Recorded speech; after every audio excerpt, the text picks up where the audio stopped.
Here is a brief history of Minnesota. Before European contact, the land now known as Minnesota was home to various indigenous peoples for thousands of years.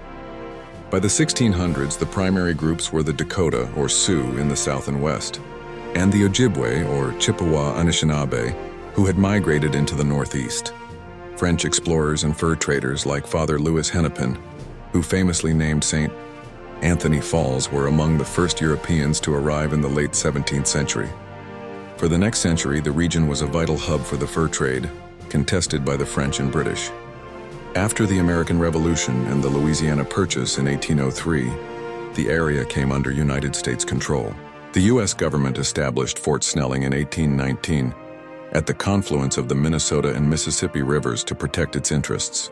Throughout the early 1800s, the U.S. signed a series of treaties with the Dakota and Ojibwe, often under duress, which ceded vast amounts of land and pushed the tribes onto small reservations.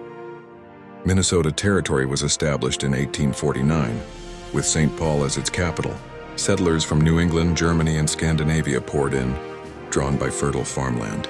On May 11, 1858, Minnesota became the 32nd state in the Union. Just 4 years later, in 1862, tensions over failed treaty payments, starvation on the reservations, and settler encroachment erupted into the tragic U.S.-Dakota War. The brief but brutal conflict ended with the defeat of the Dakota, mass executions, and their forced expulsion from the state. In the late 19th and early 20th centuries, Minnesota's economy boomed, built on three main industries: lumber with vast white pine forest fueling mills, flour milling, as Minneapolis became the flour milling capital of the world, thanks to giants like Pillsbury and General Mills, and iron mining, following the discovery of massive iron ore deposits in the Mesabi, Vermilion, and Cuyuna ranges. The state also became a center for progressive politics, with the rise of the Farmer Labor Party during the Great Depression.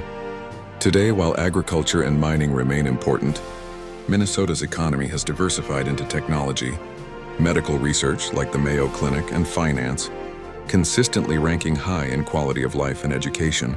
Follow for more.